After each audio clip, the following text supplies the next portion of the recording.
Are you okay with that life? Before you let Tyler Perry or anyone tell you if all he can do is pay the light bill, just let it slide. Before you take that advice, ask yourself, would you be okay paying 85% of the bills, taking care of a man, taking care of the 2 babies, and carrying yet another baby in your womb? Hey everybody, it's Busy Mark and I am back with another video, but before we begin, I am pleased to announce that The Modest Fitting has officially launched a women's clothing boutique offering skirts and dresses that embody modesty, femininity, and beauty. To learn more about dresses like this one and others available for purchase, head over to themodestfitting.com. But without further ado, let's begin. Hello everybody, I am back with another video.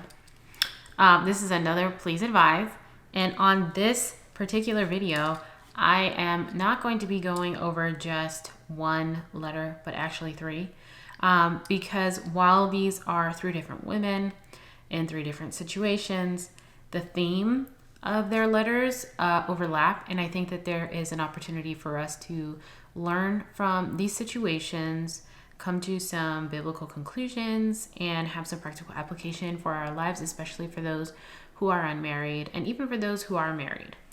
So I'm going to start by just reading the letters, and then we will go through and talk about it. So letter number 1. Hello, I am a 20-year-old female who is dating a 30-year-old male. I was initially attracted to him because he was not carnal and very God-fearing and always put God first, which is hard to come by with younger men these days.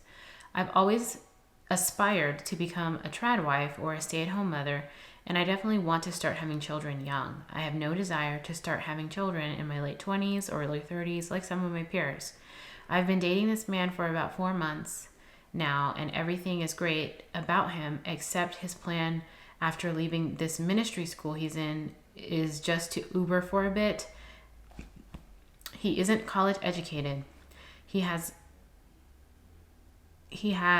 nothing to fall back on, and nor does he have a plan. The only jobs he has had in the past were construction and mining jobs, which make a reasonable amount of income. He's saying that he now doesn't want to go back to that line of work and just wants to relax for a while. I'm not sure how long a while is, but my plan is to have children by the time I'm 22. I really want a big, God-fearing family, and I definitely don't want to work unless I choose to. So I guess my question is, would I be making the right decision if I were to marry this man? Is there potential in this relationship, or am I being shallow for thinking he doesn't or won't be able to make enough to sustain a traditional lifestyle? So that's the first letter. Letter number 2. My husband is a full-time minister, self-employed, and in parentheses, not working at a church. We are former missionaries, and when we returned to the States, some of those who supported us financially have continued as his role has transitioned into the work he currently does now. However, not being overseas and not having a formal affiliation with a church or sending organization had lost us the majority of our monthly income. These were prayed through decisions done on purpose. However, it has caused us to hang an income low enough that we cannot afford medical insurance. We now have Medicaid and have struggled to buy enough food.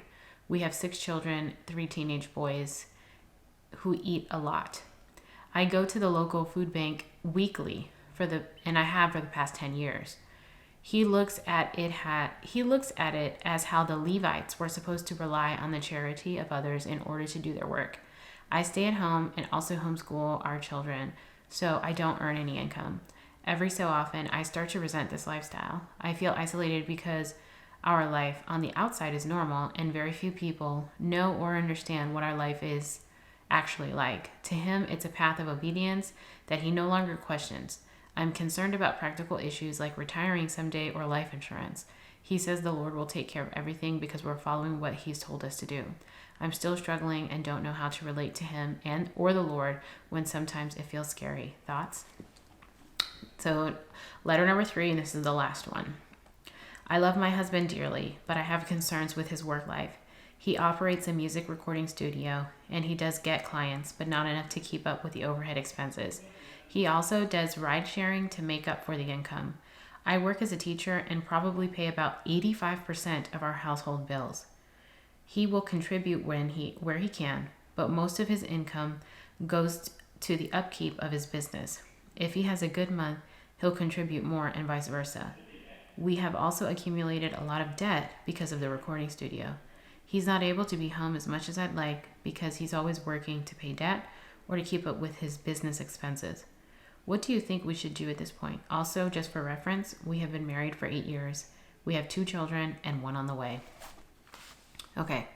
And then the last one is not a letter, but it's just something that recently came up on social media. And it was a quote, or not a quote, but a segment of an interview with Tyler Perry. And he was talking about financial arrangements between husbands and wives. And if I am able to find a clip, I will insert it here. And that's not money because you listen, a lot of women, especially black women, and I might get in trouble for saying this, but I will. In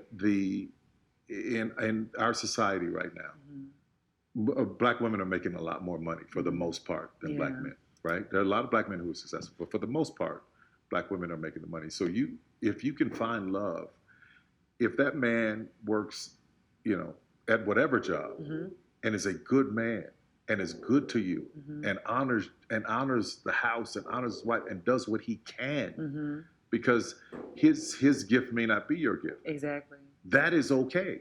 That's not somebody who's beneath you. Yeah. That's somebody who came to love you at your worth, right? Yes. And as long as he's secure in himself to know that, yep, she makes most of the money, all I can pay is the light bill. As long as she's comfortable enough to say, I'm going to cover the mortgage and all the other stuff, you've handled the light bill, baby, you can take me to dinner every now and then. That is fine. Yeah. That's fine. Yeah. But that's so hard for a lot of people to take in because that means, no, I need somebody to, who is, they need to make 5 times more, and I got to have, well, you keep your list, baby. Yeah. God bless you. Hope it happens. Go and keep your list. The reason I decided to mash all of these things together, including Tyler Perry's commentary on how if all you can find is a man who can pay the light bill, you should be satisfied and make it work. And I wanted to take time to discuss this because I think that there is a way that for whatever reason, we as human beings, and unfortunately, even I would say maybe especially as Christians, we fail to recognize that our decisions have consequences. Like, I think that that's just, I think it's something that a lot of human beings can feel, but I think when you've been taught doctrine or theology that isn't rooted firmly in scripture, you can even be led astray to believe that getting saved or knowing Jesus is like having an Uno reverse card where like all of the decisions that you've made, it's like they don't matter and they just evaporate into thin air. And I don't think that that's true. And I don't think that that's what the Bible teaches. I think that our decisions do matter and that when we make decisions, they hold real consequences for us. And I've heard a pastor, I think it was Miles Monroe, say that a lot of people think that when they are making a decision, they think that they are choosing between different options, when in reality what they are doing is choosing between different consequences. And I agree with that statement. And I think what people do is they choose for themselves consequences and then complain about having to live out the reality of those consequences. And so that's why I decided to cover all of these three letters together to kind of give us something to talk about, and also Tyler Perry's commentary. I have gone over in the past how when I read the Bible, I think it paints a pretty clear picture that the onus of provision is a burden that is placed on the shoulders of the man in the marriage. So one husband, one wife, and I think that the Bible demonstrates that that responsibility belongs to the man. I talk through that in another video that I will link above for you to watch if you haven't seen it, because I don't want to spend too much time talking why I believe that, because I've already discussed it. But with that said, I do not think that it is wise for a woman to put a man in the position of a husband, father, and head of household if he is not qualified to occupy that position.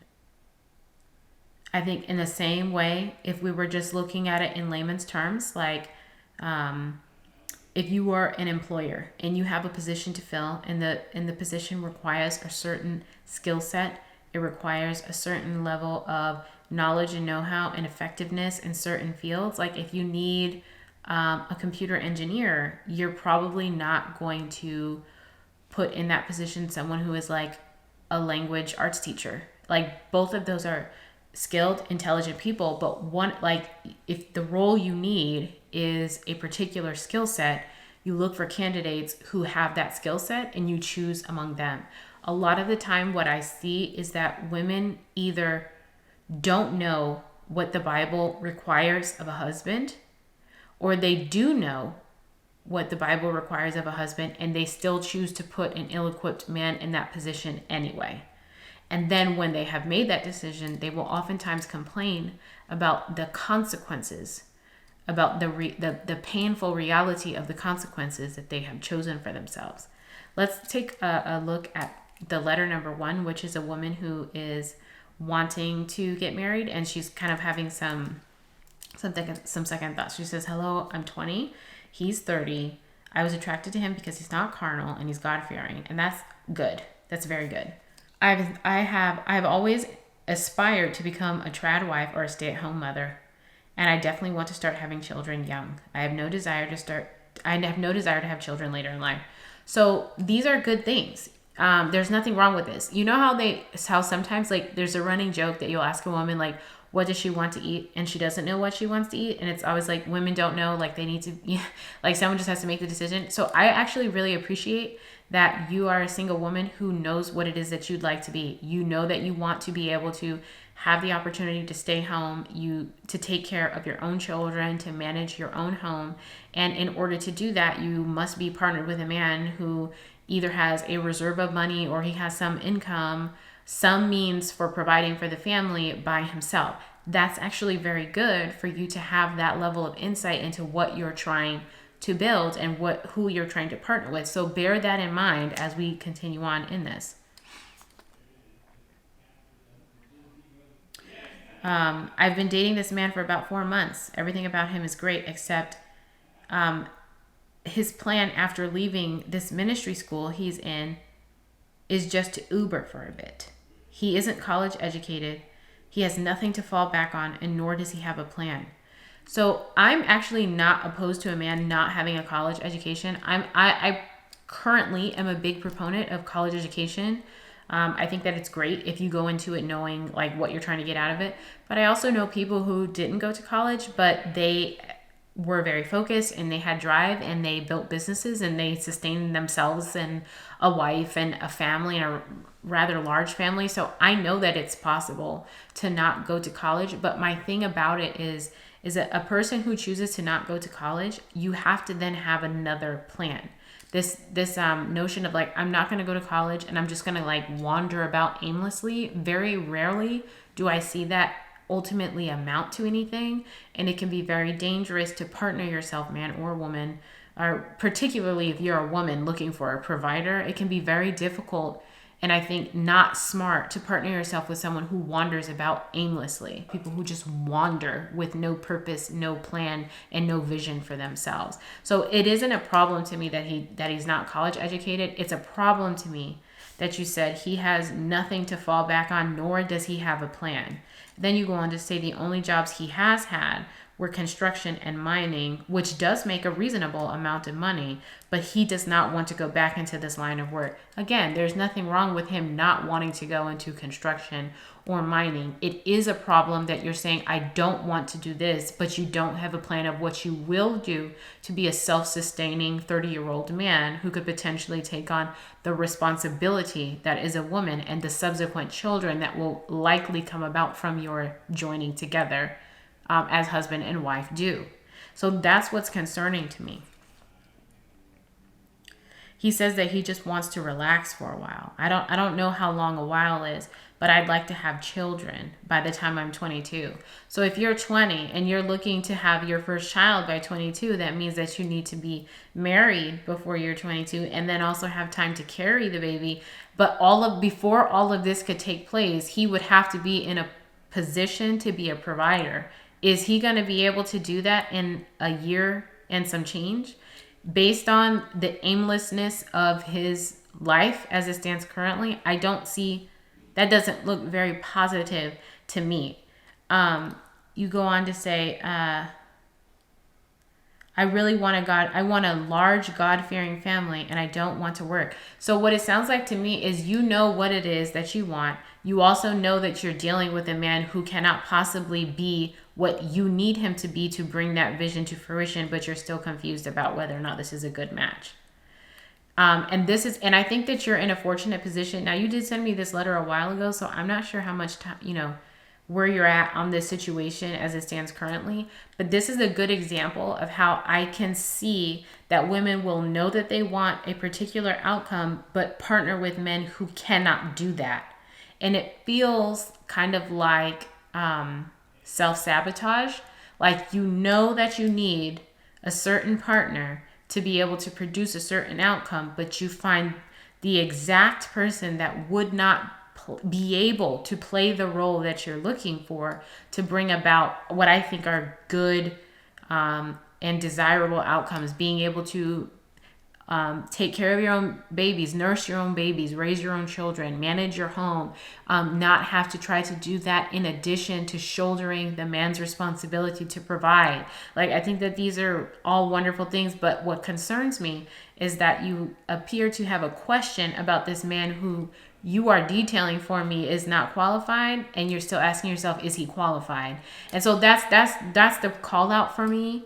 That I would just like other women to consider. Like, read the Bible for yourself. When you read the Bible from cover to cover, Genesis to Revelation, not relying on my channel, not relying on your pastor, not relying on what your dad says, not relying, all of those are good resources, but you cannot rely on anything other than the Word of God. What I'm suggesting is that you take the time to read the Bible cover to cover, understanding. And if maybe you don't have time to read the whole Bible, it usually takes me like a year and a half to read the Bible from cover to cover. So at the very least, you can study the Bible from cover to cover on everything it has to say about marriage, about husbands and wives, everything, and get a holistic and biblical picture of what a husband that is biblically qualified looks like. Based on what you are sharing here, this man is not in a position to be an effective provider. I also wanted to take into account y'all's age difference. I'm not going to make a commentary on if it's a good or bad age difference, but what I will say is I had a friend who was in her mid-20s, and she subsequently married a man in his mid-30s. So this guy's 10 years older than you, and this guy, the guy that she's talking about, that I'm talking about with this other girl, he was also about 10 years older than her. And one of the potential advantages of partnering with someone who's a little bit older than you is that ideally they would have used their additional years of life that you did not have and spent that time preparing themselves to be eligible to be a husband, a father, and a head of household by way of provision. It almost doesn't make sense to partner with a man that is significantly older than yourself if he still has not done any of those things. And I know a woman who did that. She married a man who was about 10 years her senior, and even at about 25, I'll just estimate, she was about 25, she was still having to act as a provider to this man, because he had squandered his years when he should have been building himself, when he should have been laying a foundation, when he should have been being diligent about his work and building up a reserve of money to maybe be an emergency fund, maybe setting aside money to place a down payment on a home, setting up his retirement, life insurance, things like that. When he should have been doing that, he was just kind of flying by the seat of his pants, and then woke up one day and realized he wanted a wife, but had done nothing to prepare himself to be an effective husband, father, and head of household to a wife and children. And so I'm like, I'm kind of like, that concerns me, because I'm like, that's one of the advantages, or what, I don't want to say advantages because it sounds kind of weird, but it's just one of the reasons that sometimes women will consider a man who is older is because the assumption is that you've used your additional years wisely. If you're much older than someone and still have nothing to show for it, then why do that? So that kind of is something to just think about. It's just something to think about. The next letter says, my husband is a full-time minister, self-employed, not working at a church.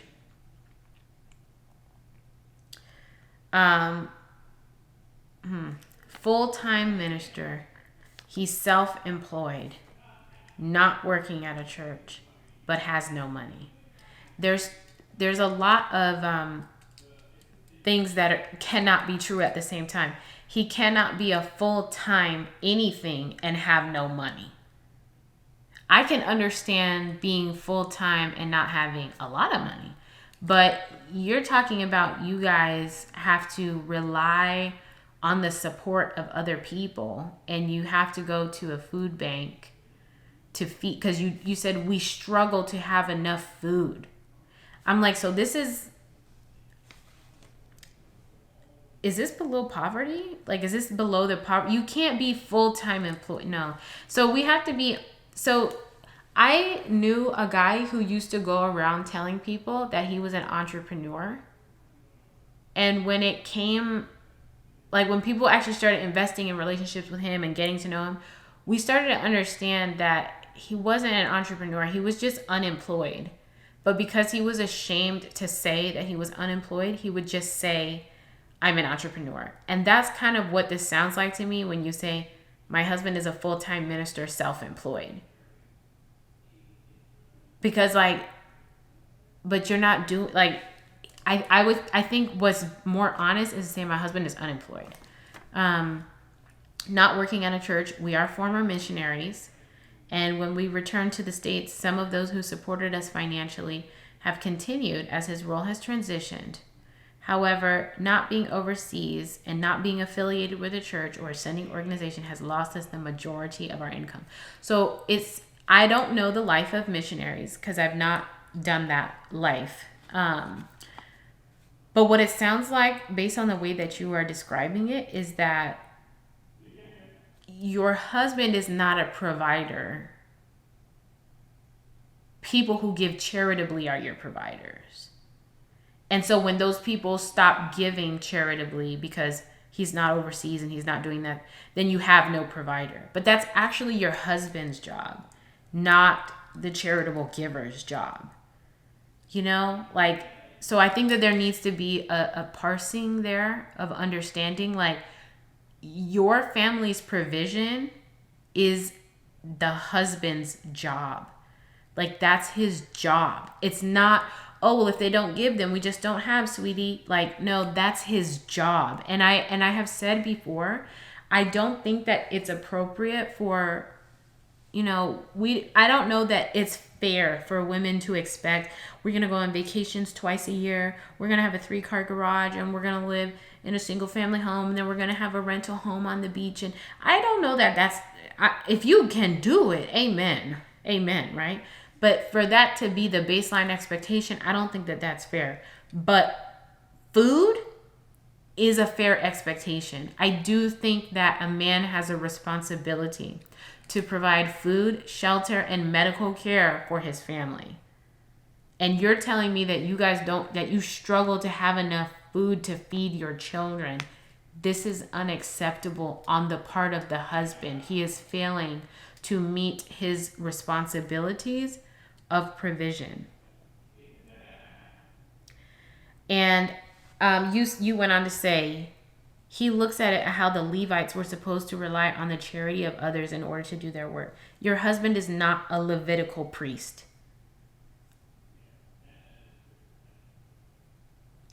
This is a misuse of scripture, and I have an example that I can provide, but I knew this girl who was deceived into marrying this man. And the man knew just enough scripture to use it to deceive her. And do you guys remember the story of Gideon and 300 and the Gideon and the 300? There was a man who was called to go in war against an enemy, and God was like, I'm going to go with you, but you have too many men. You need to reduce your army down. And so he followed the Lord's instructions, and it ended up that he had only 300 men left. And it seemed like that was not going to be sufficient to win the war. But God essentially was like, just trust me.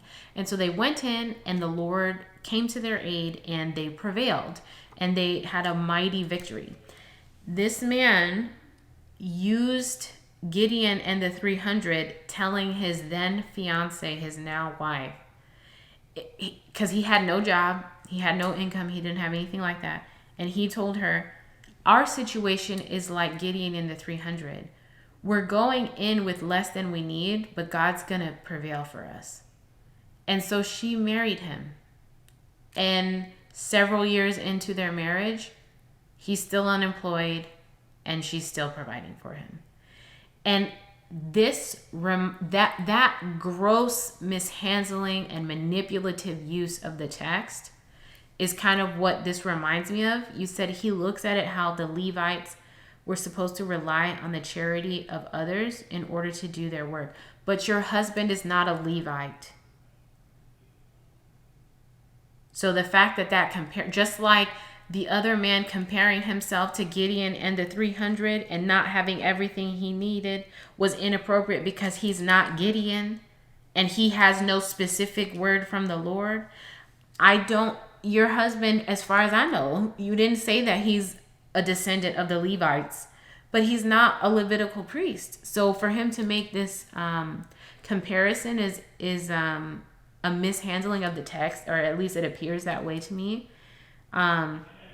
And is utterly inappropriate. And it sounds like it's a way to eschew away his responsibility as a man before the Lord, but feel that he has the moral high ground while doing it.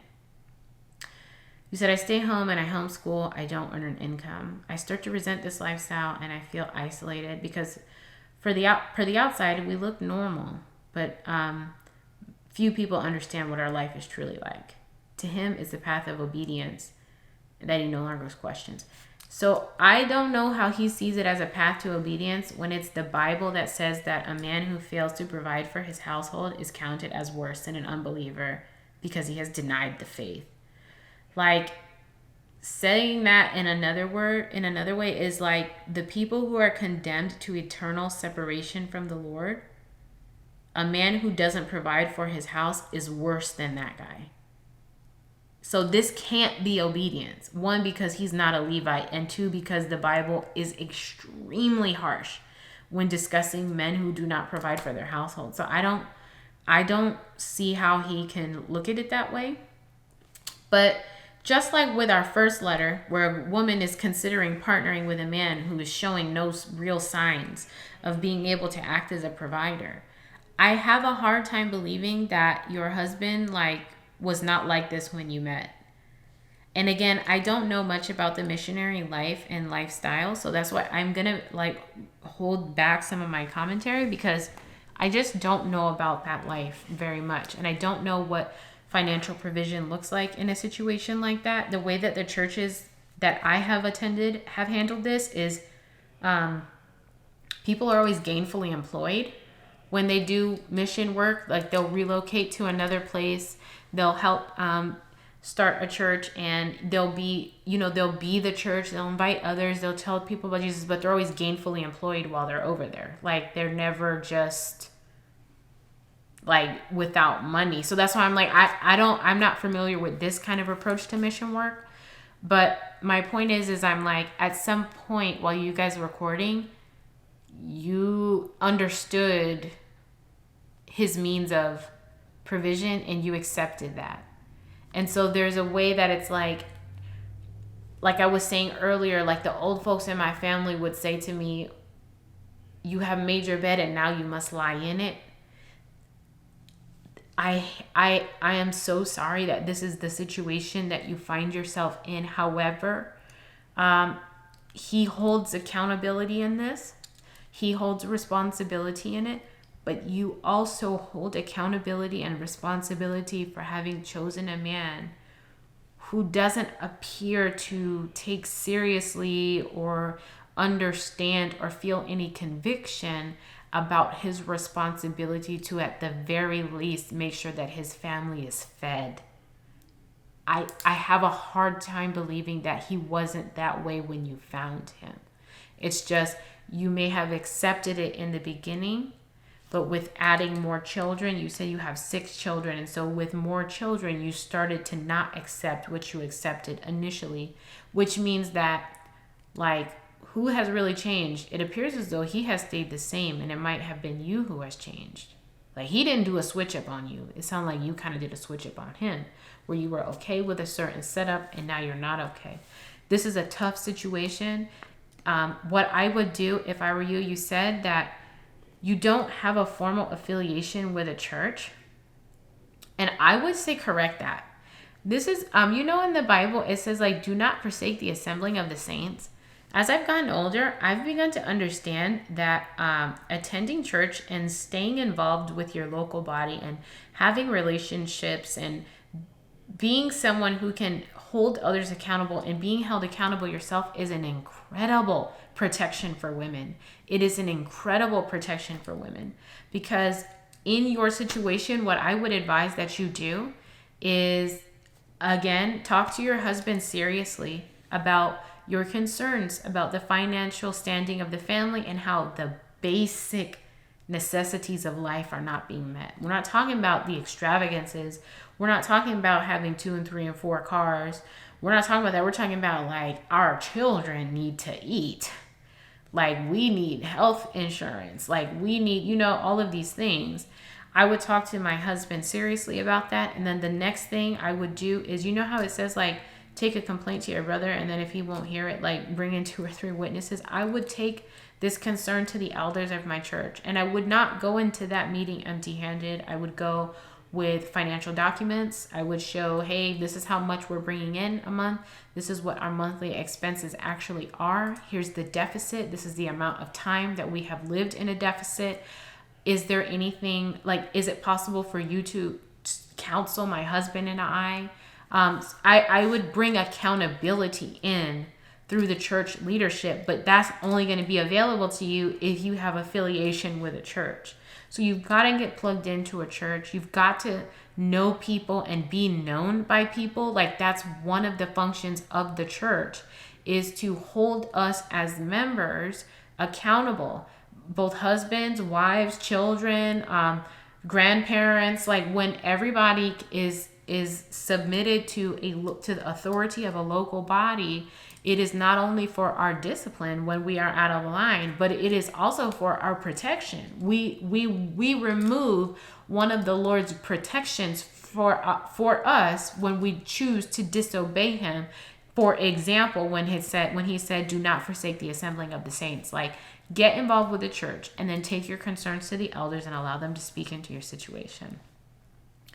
Lastly, the last letter says, I love my husband dearly, but I have concerns with his work life. He operates a music recording studio. He does get clients, but not enough to keep up with his business overhead expenses. He also does ride sharing to make up for the income.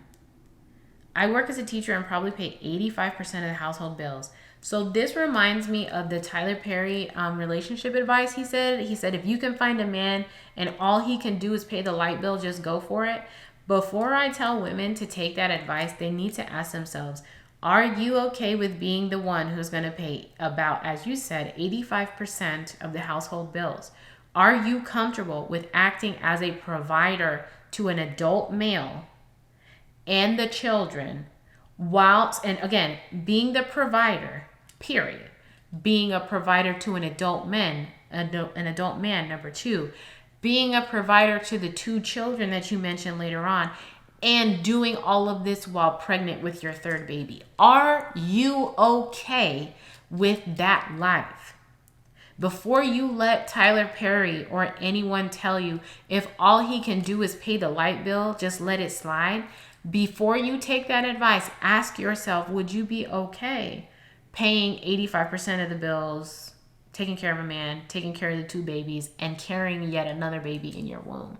For some women, they're going to say, yeah, I'm okay with that. And if you are okay with it, proceed. If you're not okay with it, then you need to make intelligent decisions, strategic decisions, intentional decisions about who you are going to place in the position of husband, father, and head of household, because for better or for worse, our decisions hold consequences. They just do. And I'm not saying that as a judgment of others. I'm like, there have been times in my life where I was like, I didn't think this through. I just didn't think this through.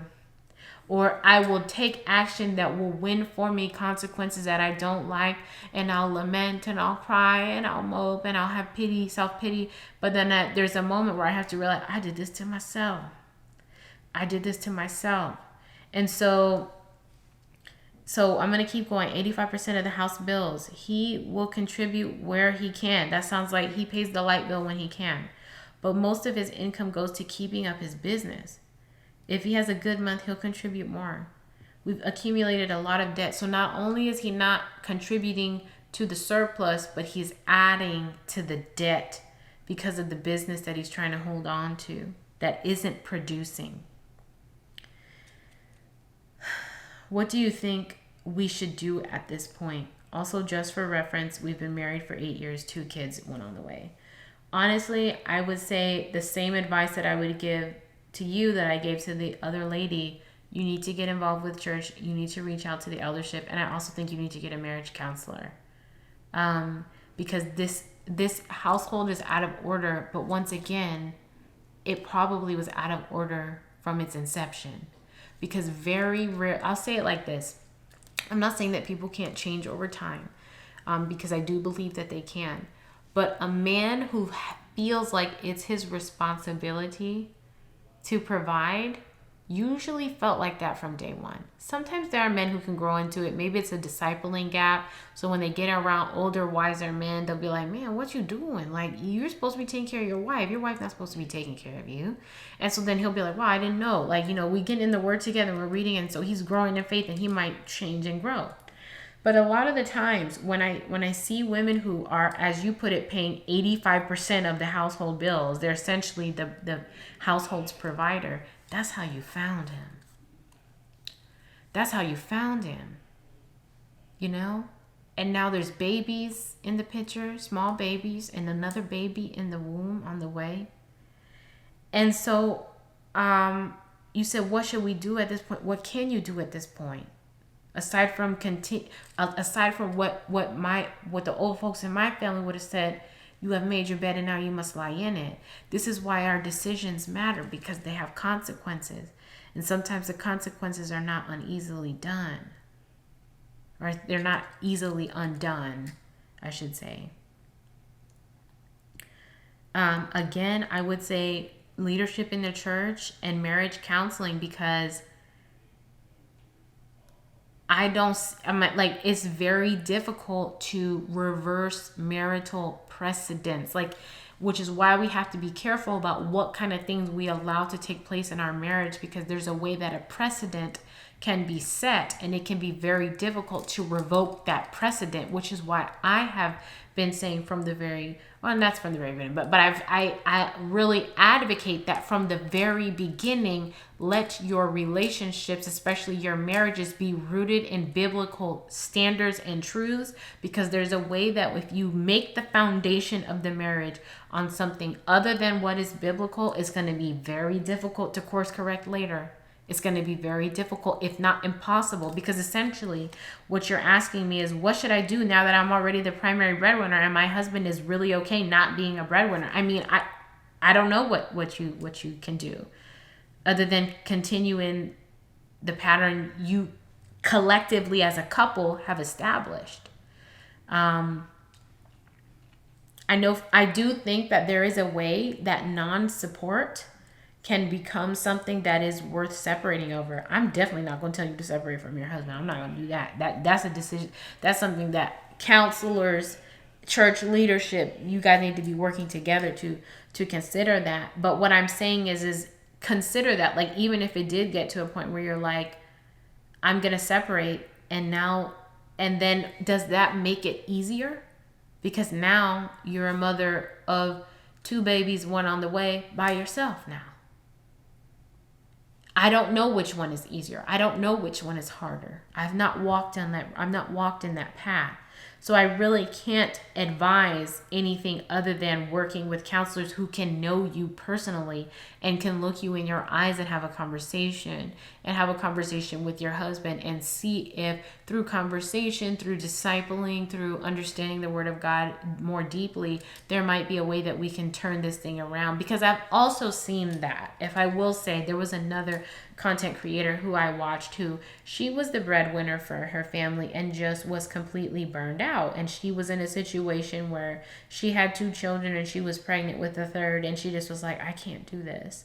And she started studying the Word. She started her husband started studying the Word with her, and they made a decision to start changing the precedent of their marriage. And he did take over the provision responsibilities, and she transitioned out of work providing and was focused on taking care of the babies and having a good pregnancy and preparing for the 3rd baby that was to come. So by no means is it something that's like absolutely not a possibility. Like absolutely the Lord can do anything, just as he worked a miraculous work in that situation. But we have to bear in mind that was the Lord's doing. It was nothing that she said that made her husband all of a sudden just awaken to the fact that he's supposed to be a provider. That was a work that the Lord did. And so that is something that can be done. We can bring these requests to the Lord in prayer and pray with expectation, fully understanding that if a change is going to come about, it's going to be because the Lord brings it about. A wife cannot change her husband. A woman cannot change a man. And yet that's what I see a lot of women thinking is possible. They'll get into relationships. For instance, like the first letter we read, she knows the man is not eligible. He doesn't have income. He has no plan to have income, but she knows that she wants to be a stay-at-home mom and stay home with her babies. And if she does choose to go into that situation and it doesn't work out, it's because she thought she could change him. Like something was just going to change him. And it's like, no, most people are who they are, and if they change, it's because the Lord brings about a miraculous change. So piggybacking off of the last video I did where I was like, please do not marry someone with whom you do not have an attraction for, because given the nature of the marital relationship, physical attraction and sexual attraction is necessary to carry your duties to your husband out with a cheerful attitude. The Lord said he loves a cheerful giver, not someone who gives begrudgingly. In a similar way, I think a husband appreciates a woman who gives of herself cheerfully, not begrudgingly, but with a good attitude. And a lot of what makes that possible is by being attracted physically to your husband. Just like I think that that's a requirement, I also am asserting, because the Bible appears to give very clear instructions that provision is on the shoulder of a man, it does not behoove a woman to put a man in the position of husband who cannot provide. And again, I'm not talking about lavish provision. I'm not talking about vacations, 2-3 times a year and 4 or 5 cars in the garage. I'm saying food, shelter, clothing, medical care. Like, if he cannot provide the bare necessities of life, it is inappropriate to place that man in a position that he will undoubtedly fail in because he's ill-equipped and he's not ready. So provision is necessary. How much provision? Well, that depends on what you're trying to accomplish. It depends on where you live. It depends on how many children you'd like to have. It depends on a lot of different things. So there is no one magic number. The cost of living in California is going to be very different than the cost of living in Kentucky. That's a man might be able to provide very well for a family on a fraction of what the man in California has to make in order to make sure his children can eat. Very different. So that's why I'm not going to give a number, because there is no number. But just bear that in mind. Provision is a part of a husband's responsibilities, and it is, I believe, unwise to put a man in a position that he's showing himself not yet ready or capable of seeing through. But as always, I want to know what you guys think in the comment section below about all four situations. One, the 20-year-old considering the 30-year-old who has no real life plan. The second letter where the man says, I'm like a Levite, that's why I don't have any money. Number 3, the man who is pouring all of his energy and efforts into a failing business while his wife carries the burden of provision. And then number 4, Tyler Perry's advice on relationships and how if all he can pay is the light bill, then you should just accept it. But in any case, thank you for watching, and I look forward to seeing your responses in the comment section below. Thank you.